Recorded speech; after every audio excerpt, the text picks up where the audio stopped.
Fear of missing out can be a terrible thing. Do you know what's worse, at least in regards to technology, is buyer's remorse. We discuss up next.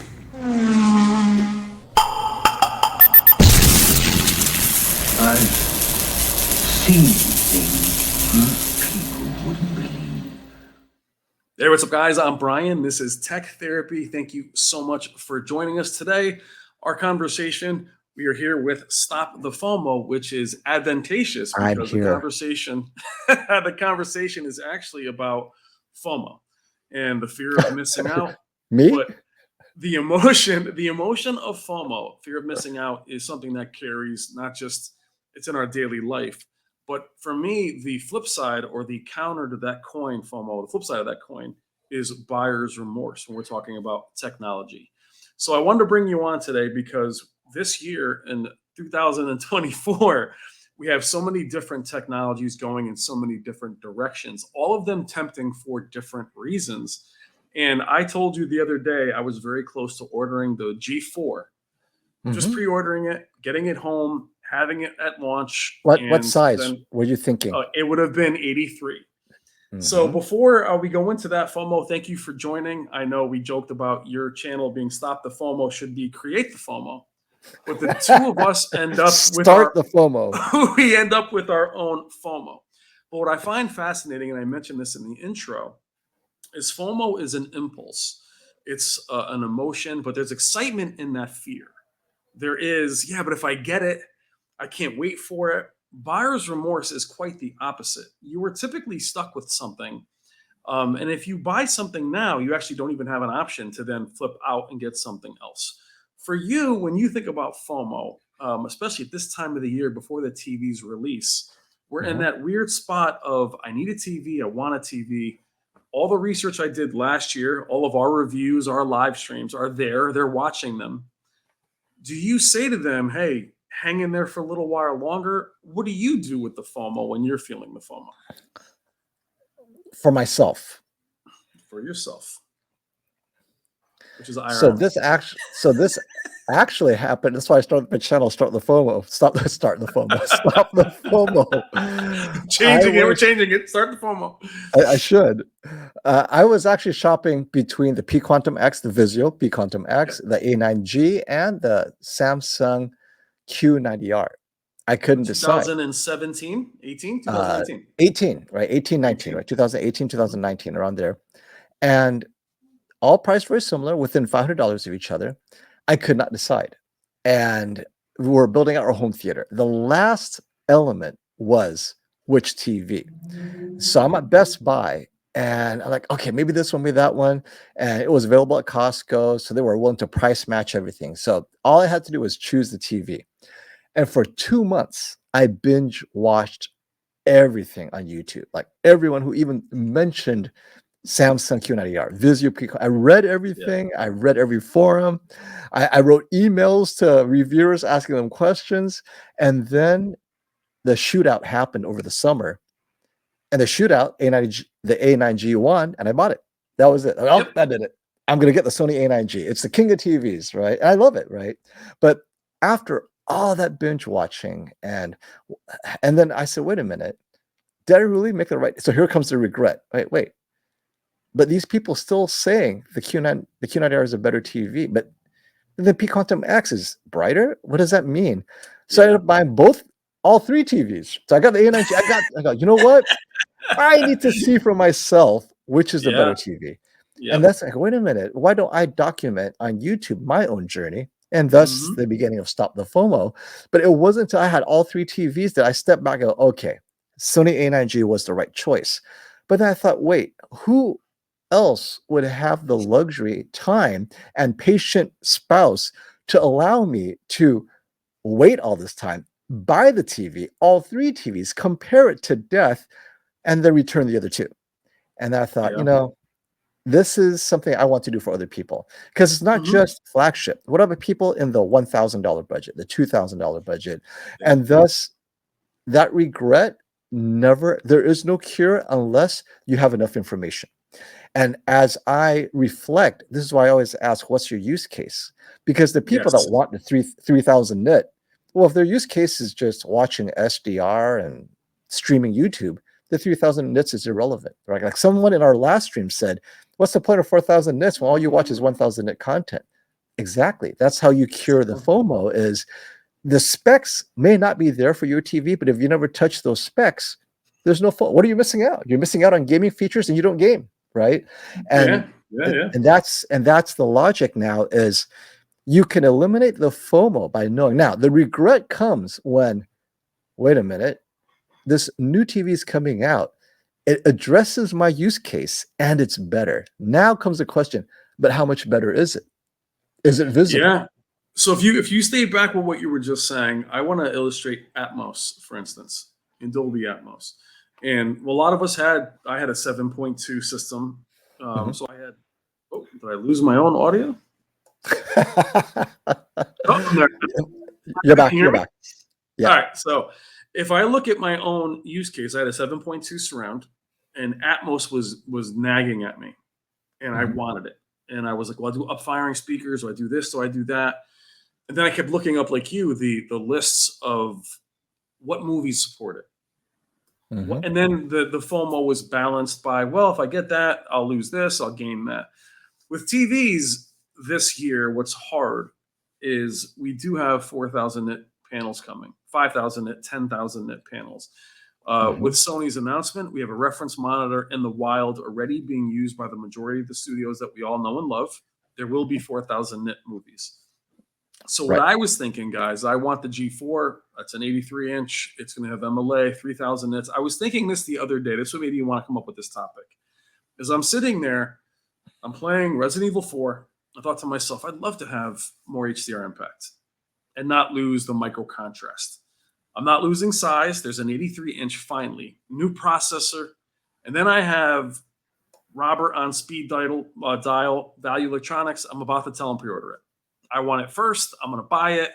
And then we'll do our shootouts with the 65 inches. And then I literally had Rob Brennan from Sony's voice creeping in about 4,000 nit content. And I said to myself, am I really going to buy this new TV now?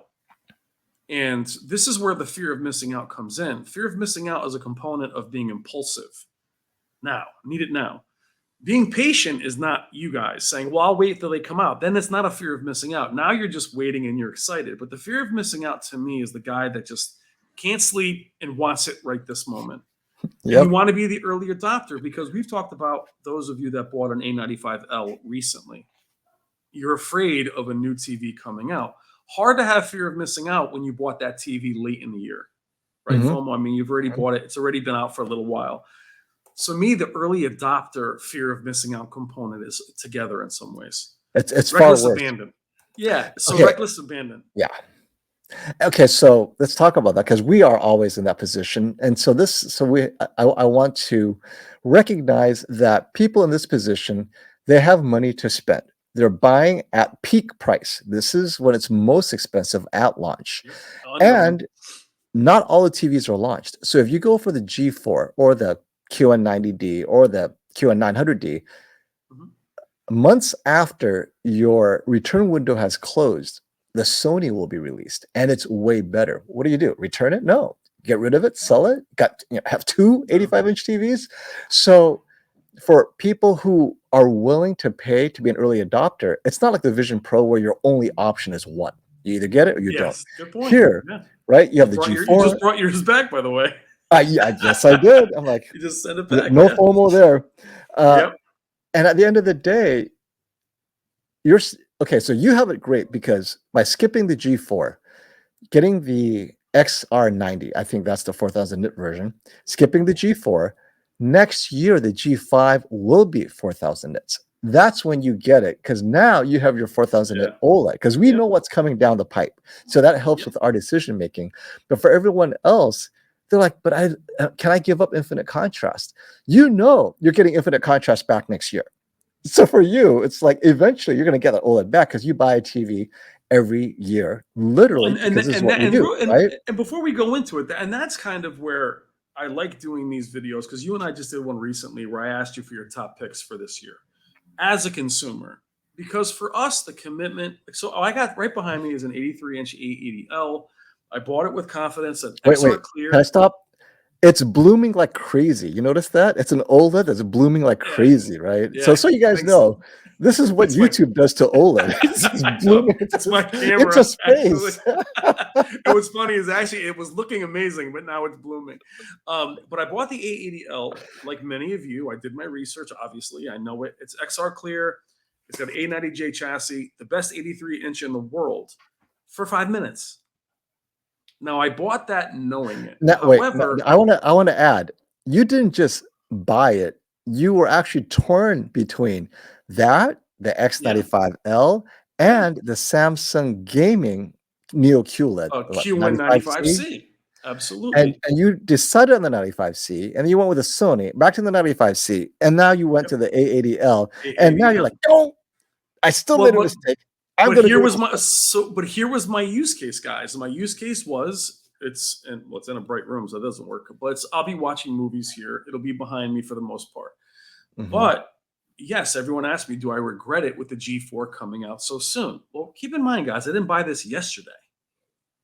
I've enjoyed it for the last 3 or 4 months. I've had it for a while. Mhm. By the time we talk about the G4 releasing, you're talking about another 2 months. Now it's 6 months. So I'm realistic. I know for a lot of us it's a blink, but the realism is the 80L is not going to cost as much as an 83-inch G4. No. So it's much cheaper. So my point is that arithmetic makes you say, okay, you can't have that buyer's remorse because you're not spending the same money. So there's other parts to it. Now, do I wish I waited for the G4? Of course. However, I am not going to buy the G4 immediately because I don't have FOMO that bad. I will wait until we see what comes out. A few years ago, with the best TVs in the world, the C2 was a TV that nobody cared about. By the end of the year, that was our most recommended TV of that year. Mhm. Mhm. Last year, best TVs in the world, A95L. FOMO, what was the most recommended TV by you last year? S90C. And S90C. it continues to be. And like even now, So S90C. my point is our early picks from CES, which we think is our kickoff, to the shootout, to M-Wave, to all of our comparisons, almost is never our favorite TV at the end of the year. Mhm. So I guess what I'm trying to illustrate is the excitement of FOMO is great if you can master it, hold on to it, be excited. But the reality of buyer's remorse is, you said, it's closed. You can want and covet something, but once you choose it, you're locked in. And then it becomes this albatross where you're stuck with this, and especially the TVs you love at 100 inches, you're stuck with this 200-pound thing around your neck. But so what do you think, FOMO? Do you find that as be more patient, research more, hang back, obviously watch No, us, which no. is a thing? The What do you think? the only so for me the cure was so I chose the A9G. I reviewed it, and then after that I got the C1 and the Samsung 900 Yep. TS. And for me, it was amazing. The A9G kept up or beat them outright. So the That was a A9G was great my TV. reference TV for at least almost another 2 years until I Yeah. replaced it with the A90J, right? Yep. But between the A9G and the A90J, there was no FOMO because I saw, these TVs might be brighter here or something there, but for how I watched, the A9G still beat the best TVs. It wasn't until So the it's A90J that I yeah. said, okay, all right, time to replace it with the A90J. And after that was all hell. I replaced the TV every year because So then quickly, FOMO. QD-OLED and then, it's just like, But oh, stay there with me because the A9G was perhaps one of the most filmic and accurate Sony's ever made. I mean, it was great beautiful. It was motion. not Really liked it. bright Yeah. at all, but your specific use case, it beat everything out there because you specifically have that. You love accuracy. It has a beautiful custom mode, which is like a filmmaker mode in a way. So you right away are like, okay, I love it for that. But somebody who really wanted that, because I remember the Q90R was a battle that year. People bought the A90 and Was. they hated it. Like, this thing I is so kept the dim, Q90R. It was so good. I kept it. is so good. So I think that the identifying FOMO with what is your exact use case. Chasing 8K for years, knowing there was no content. That is something that you have to know. I know we talk about this FOMO, people chasing 144 hertz. They got rid of their 120 hertz TVs for 144 without a PC. Mhm. So they chased that last year and they were upset about it, but none of them had PCs. They had consoles. So I think the FOMO part of it is also knowing your use case and identity so well that you don't Yeah. make that poor choice. But for me, for instance, again, here I am. Well, I love OLED. We just talked in our last stream about not getting away from OLED, but mini LED, what I saw from Sony specifically with their their full array local dimming prototype, that thing might give me the micro contrast in a way close enough with 4,000 nits. It's going to bother me. Even gaming wise, might not have that.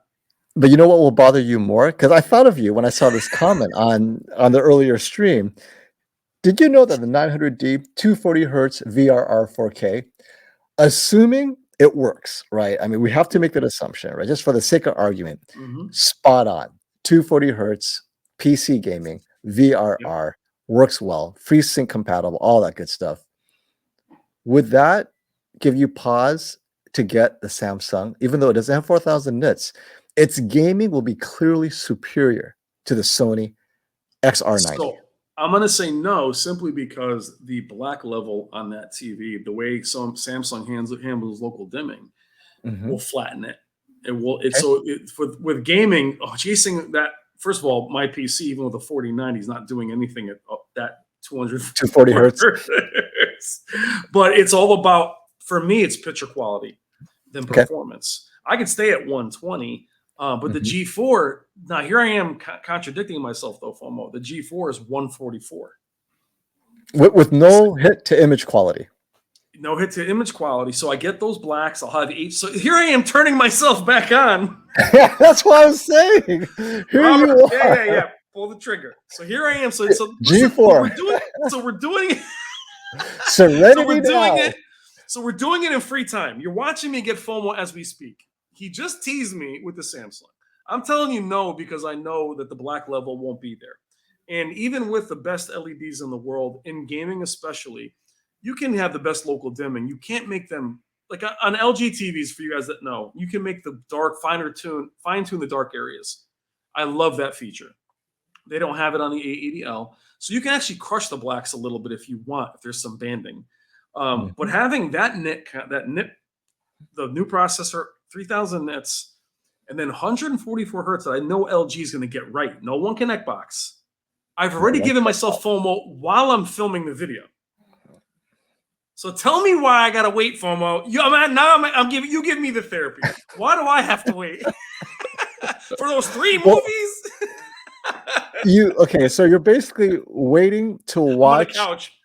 You're waiting to watch Spears and Munsell in all of its glory, essentially, right? Because that squirrel? Only on Spears and Munsell do you know which scenes exceed 3,000 nits.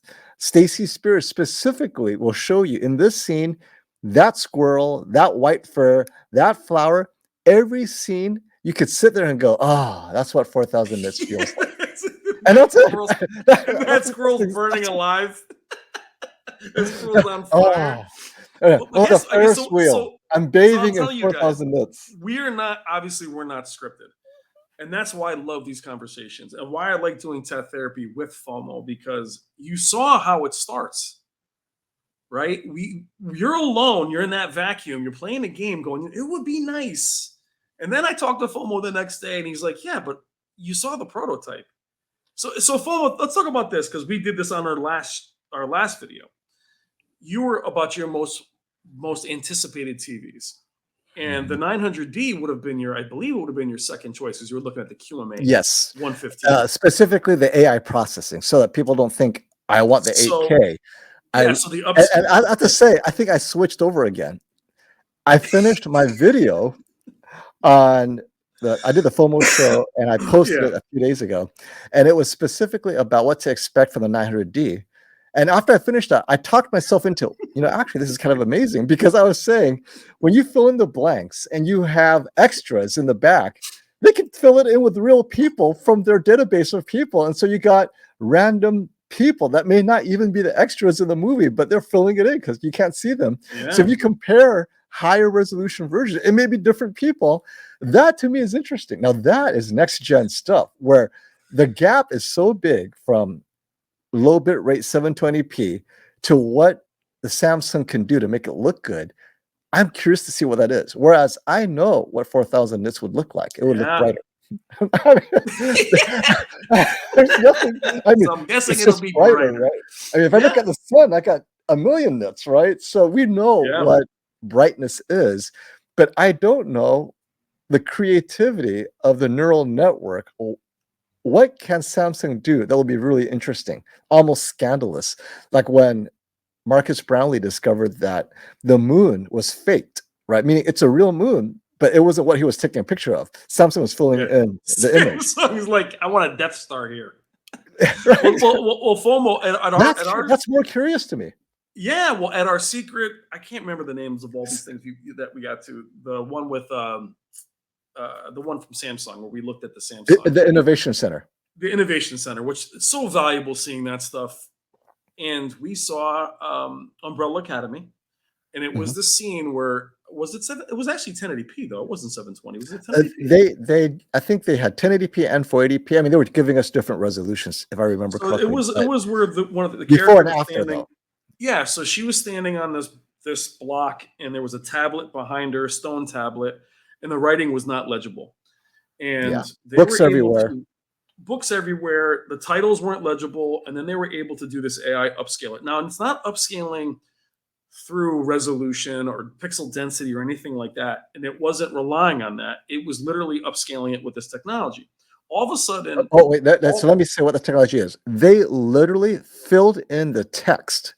It went back to on the their books, cloud network. yep, That looks like a T. So they made it into a T that looks like an X, whatever. So they yeah, weren't taking information that was in the signal and upscaling it. They took what they thought would be letters, went to the cloud, and put it back in to fill it in the exact color science, black levels. So yeah. it would be undistinguishable. That's interesting. So now the funny thing is, so my point is knowing what you know now, because again, going back to the video the other day, FOMO was going to pick the 900D for this reason. And then he said, well, now that we know that 4000 nits is not just a brightness, there's actually going to be monitors creating this content. You switched to Yes, I saying, I did. can't sit there with a Samsung that might be 3000 nits if I know 4K is out there, 4000 nits. Don't get crazy with the resolution. Now you're sitting there going, but I am watching Umbrella Academy. It's brighter, but if I had that other one, I can actually read what those things say. So, And this is how I solve the FOMO. So this how all right, do I so we're solve doing that it real FOMO? time, baby, real time. This is why I became a TV reviewer. Obviously, I'll have all the TVs. That's the only solution. Because now I get to scratch my itch. What does 4000 nit look like? Yes, I mean, of course. I'll watch all the great Spears Yeah. and Muscle. Thank you, Stacy. All the great Spears and Muscle scenes. And of course, all the movies that might have it, maybe new streaming content might have it. I get to see what it looks like compared to the G4. And I get to play with the 900D's upscaling, the motion resolution, interpolation, motion. Was it the motion? Yeah, the motion resolution increase in that. And the AI upscaling with the neural network, I will find content on YouTube that has that stuff or movies that you guys suggest because I want to play with all that stuff. Now, for you who are not reviewers, how do you resolve that? I think most people who are cinema watchers get a Sony, you're happy. I mean, why are you curious what Samsung does with AI upscaling? That's just horrible. It's like, what can I do to my creator's intent, right? Whereas me, it's just morbid curiosity, right? Everybody looks young. Morbid curiosity. I want to see Columbo look really young. Look, I'm going to take away his wrinkles. That's it, right? Morbid So for me, curiosity. it's That just should be the title of this video. Morbid morbid curiosity. curiosity. Yeah. Because, who drives a car 0 to 60 in 2 seconds? Yeah. I mean, if you have the Tesla Plaid, how many times can you do that before it becomes boring, right? Most people will be okay with 0 to 60 in 5 seconds, but everything else is there. It's an SUV, it's utility, all that good stuff. So with a TV, we might get excited about 1 or 2 features that you will never use. I need to emphasize that you may never use these features, but on a Sony XR Clear, you will see it all the time. It cannot even be disabled. Having the extra highlight just pushed a little bit to gives it that 3-dimensionality that people love. And people, I mean, everyone likes bright things. Sony knows that. So they made all the bright things slightly brighter. And this is much to the disappointment of purists. They don't want that. But the purists can go ahead and get a G3 or a Samsung S95C. Yeah. Yeah. Everyone else who wants their movie to pop a little bit, they'll get the Sony. And this is what we want to do, is we want to reduce it. And I know Caleb calls it reductionism, right? At some point, reductionism it's oversimplification, but we still have to reduce what's your use case so that we can narrow down your short list of TVs to eliminate the FOMO. Yeah. And yeah, Well, and that's where we go back. And with gaming is very tough with that too. But at least with gaming, you're paying for a performance you'll use. If the frames go up, you can see the frames per second go up. You can see, okay, my last GPU did this. But things like 144 hertz for a console gamer, they still want to be able to say that it's there. So I guess what we're trying to say at the end of this therapy is to master the FOMO is really do your research, find what features you'll use personally. But it's so hard being somebody who loves technology. We want to play with it and see it and bring it to you so you don't have to have FOMO. And I also know a lot of us have these high-end TVs. So for me, even though I might have the FOMO, everything I have is pretty good. mhm. And we know ourselves really good is good enough.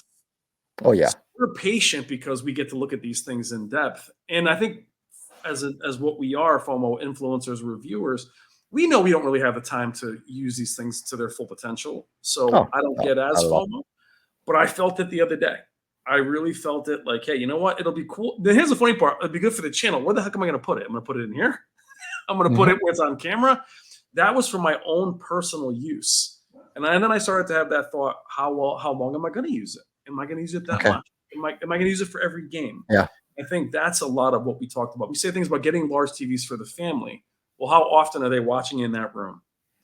And like you said with the big TVs, people are jumping out instead of waiting for the quality big TVs FOMO. They're looking at last year's maybe not great quality ones, and then Right. realizing, hey, I might be stuck with this thing.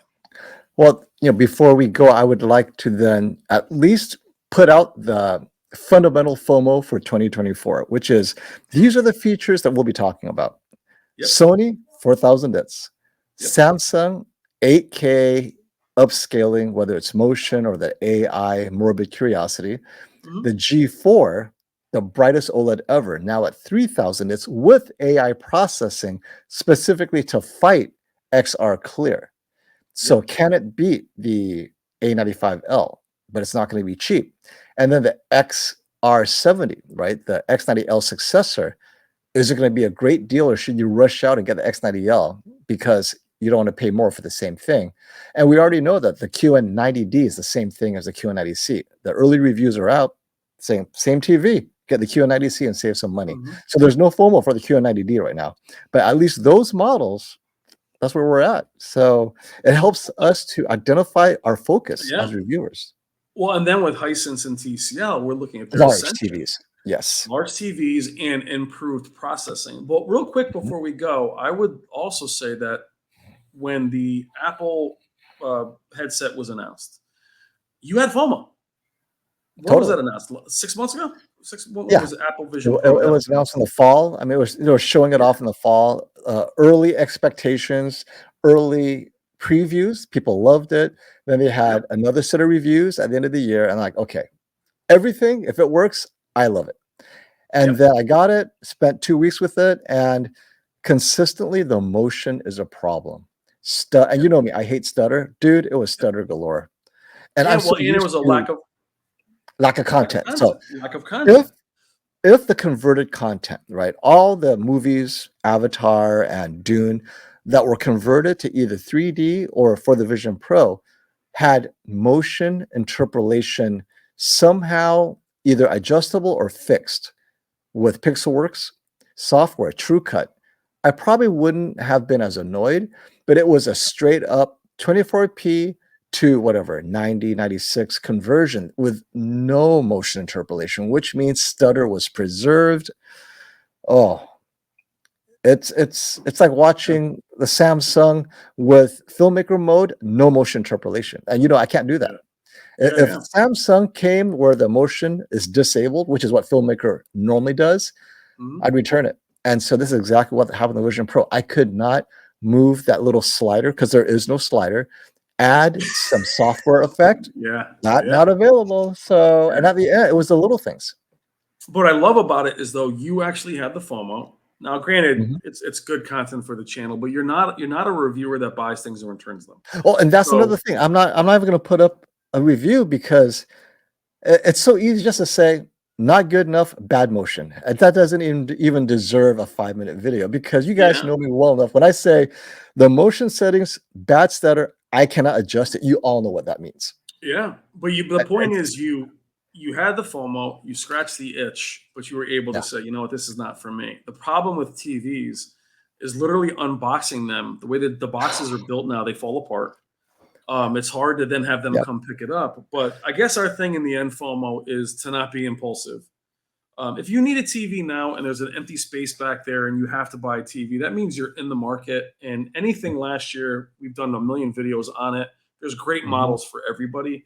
But if you're that person that knows you're going to have that regret, you're going to have to wait till things come out. But remember, you're going to have to wait for a very staggered launch year. TV is releasing a little bit later this year. Manufacturers are also learning from Sony where they don't want to rush things out. They want to get the conversation going all year from us and other channels like us. So you're going to have to really be patient this year. You know, LG's typically first out of the gate, Samsung next or first, Sony definitely last, TCL Hisense scattered throughout. But we're Mhm. also not seeing FOMO full lineup releases. We're seeing a couple TVs here, a couple TVs Mhm. there. So you're going to have to really wait for the reviews, and we're here to provide that. But for my own FOMO, I literally wanted to make this video, and I don't know if I solved it, I you don't think know, you did. because up next, my new TV. so, Again, um, yeah, so and again, it's we battle it. I think it's an interesting conversation. But FOMO, what is your advice to them, real quick, before we leave? Is your advice to be more yeah, patient? my What's your advice advice? is live vicariously through us. No, that's It yeah. You did mention that. right? There's Because yeah, yeah, if your TV broke, that's different. Get a TV, you gotta replace it. But if your yeah, TV is not broken, come to our live streams, ask the yeah, questions. Let us have the FOMO for you. Like, oh, does yeah, AI upscaling work with this yeah, content? That's why I do my reviews live. So if you show up to my yeah. reviews where we're on live, you could say, hey, can you do this content, this content? Sure. And if my Understand. Yeah, equipment's not set up, I'll do it the next time because yes, that's how we addressed last year's A95L and G3 and Dolby Vision. We're able to address all of that on the live stream. Sports, is it bright enough? Hey, what about hockey? And then we saw how they dimmed over time. The things that are important to you, let me know either on any of our live streams or during one of our yeah, calibration streams, and yeah. we'll do it. Live Absolutely. vicariously through us. Let us spend the Yeah, money. Yes. yeah. And another real quick, another thing I will say about fear of missing out, things like size. This I should have said this earlier in the video. If you feel the inclination or you want a larger TV, do not compromise that. These TVs cannot grow. Mhm. So we hear so often that, hey, I really wanted to go larger FOMO. I knew I needed it. My seating distance, I knew I had the space for it. But because I got caught up in these reviews of, let's just say it's the A95L. I got caught up in the reviews for that TV, and it's beautiful, best TV in the world. Boom, boom, boom. I bought the 65. I bought the 77. If you need an 85, get an 85. Because the worst buyer's remorse for me, FOMO, is when the TV's not big enough. Yeah. No matter how good Well, it well, is. that is our ongoing theme. We had two Yeah. people. Either the S89C is on route or another OLED Yeah. is on route. And like, Yeah. but then for 2000, I can get the TCL or the Yeah. Hisense 98 100 inch. And that was a struggle for me to advise because I know how good OLED is, but then we know they're coming from a much older Samsung, Vizio, whatever LCD TV. Yeah. And Yeah. I know they'll get a better experience with the latest TCL, even though it's a lesser TCL at 98 inch, it's still better than what they had coming from a 43-inch Samsung from days Yeah. gone past, right? So it's gonna be an ongoing theme this year. Oh, should I go OLED 3500 or 100 inch Hisense? What do I do? So in closing, I will say this, FOMO, and I fully believe this. Part of fear of missing out is also bragging rights. We Yeah. have very active communities. We love you guys, especially watching these premiere videos. So love you all. Um, Nothing's better than buying a shiny new thing early on and saying, "Hey, I have the Z9K. I have the A95L. I have that." For reference, the A95L to me was the best TV in the world last year, not just because of the Value Electronic Shootout. I thought it was that good. Mhm. Right. In our last live stream, literally filmed before this video, the A95L was thrown aside as pretty good if you like this or you like that, right? FOMO, we're talking about, well, if you like that, it's pretty expensive. So if you bought that or your fear of missing out is also bragging rights connected, it's a massive mistake because Mm. technology, your today's bragging rights, tomorrow's bragging rights guy is tomorrow's fool. You're the one that overspent for that, or you bought that early. So buy because there's the need, there's the want, but more importantly, the use case. But if you're buying because of the fear of missing out or bragging rights, I can tell you without a doubt, regret is soon to follow. Yep. Almost guaranteed. So, and in our live streams, we've had many people say, "I have this," and our group is great. They're not toxic, but they're still like, "Ooh, Yep. really? You bought that at launch?" What? Well, the one thing they will all agree is if you bought an S89C or the S90C, high fives all around. Not a Yeah, bad you're thing to smart. say. You notice that? Yeah, I I mean, mean, it's I mean, so the neat. only complaint is I wish it came in an 83 or Yep. whatever. Yeah. But other than that, not one bad thing to say. And, So, and if it's not bright enough, you go with mini LED. But for everyone else, wow. and it's funny you say that because FOMO is really not a value-based issue. Mm-mm. FOMO is typically tied in with cutting edge and first adopters. So be patient, hang out, watch us. Again, as FOMO says, live vicariously through us. Check out FOMO's channel. FOMO, thank you so much for jumping in, bro. Thank you. Thank you, Brian. Anytime, my All right, friend. guys. Thank you so much for watching. Take care. Talk to you later. Stop the FOMO.